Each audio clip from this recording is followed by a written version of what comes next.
Boy futuristic been spitting like he chew tobacco all up in his mouth. I don't need a deal, got a whip and a chain, and no, I'm not a slave in the South. I got a crib in LA and a crib in AZ. Either way, I be putting shit down. I'm the motherfucking great. I feel like Muhammad Ali. Down goes Frank. What's going on YouTube? This is Silverback Power. I'm Adam. And I'm Phil. Today we're going to be showing you some training video footage that we took from last week. Starting off here is Phil doing some paused bench. Yeah, the competition bench is something I've been doing more and more. Kind of gets me used to what it feels like to actually be there on the platform, getting those pauses in and trying to get them for as long as I can hold them, really. I mean, most of these pauses are probably not long enough, but I think it still builds it up, gets you used to those commands, and you know, this last rep isn't looking too good, but I think it'd pass. Yeah, definitely. Next, we moved on to overhead press, OHP. Out of the four movements, probably my least favorite just because I'm not very strong at it. So keep working on it. But it's definitely a tough lift. I mean, you're not really using anything but your shoulders and your forearms as well to help crush that bar. But if you can build up a big overhead press, for a lot of people, that translates to a bigger bench as well. So you might not like it. Though, yeah, so. You might not like it, but it will probably benefit you. Yeah, exactly. Definitely. And yeah, we're still fucking going on the overhead press. I think I moved up here to 155 beltless. I find a belt definitely helps. If you're trying to go for maximal effort, I would definitely recommend a belt.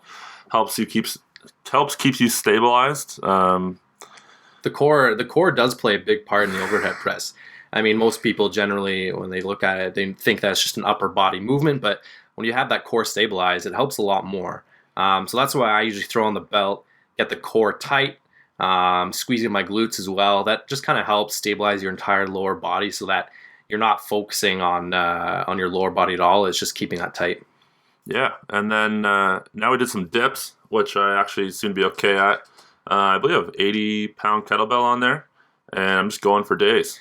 Dips are my least favorite. They're not a compound movement. They're not part of the big four, but I'm absolutely awful at dips, and I'm not sure if it's just weak triceps or I'm just not mobile enough. But Adam just pumps these out so much easier than I can. And as you can see, I mean, he's got probably 70 pounds here on this set, and he's just. I think it's the t-shirt. It's definitely the t-shirt. I think I see a vein popping through. So vascular. It just adds so much more capability to your movements. I mean, even these face pulls. I mean, we do these face pulls for some rotator, some shoulder movement warm-ups.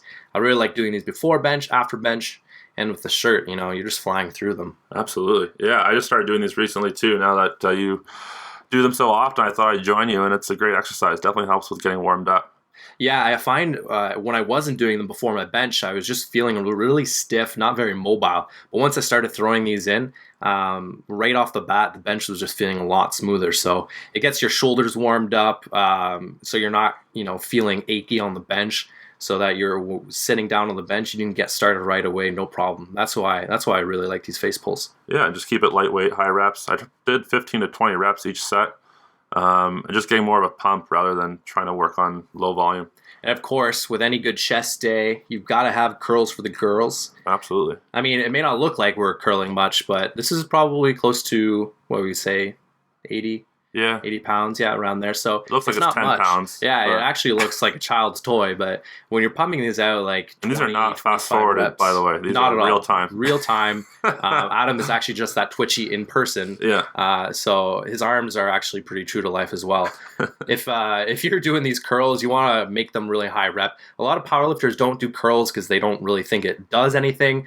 But if you've ever seen a bicep tear in a deadlift, you're going to understand why you want to do these curls. So as a powerlifter, sure, you might bash the curls, but I think they'll help you in the long run. Yeah, I try to normally slow down the eccentric portion of a lift. So as I'm letting the weight down, I normally do like a 3 count, and then try and pull it up as fast as I can. And I find that tears the bottom of the bicep up really nice. And that's all we have for you today, YouTube. This is Silverback Power. Stay tuned for our next training video. In the meantime, be sure to subscribe to our YouTube channel. Follow us on Instagram at Silverback Power, and on Facebook at facebook.com/silverbackpower.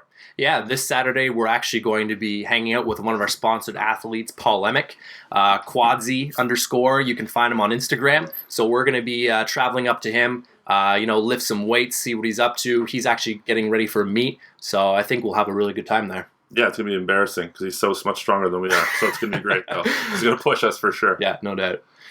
Peace. I feel like Jordan in his prime. I feel like Magic Johnson, 1980 Lakers. I'm the motherfucking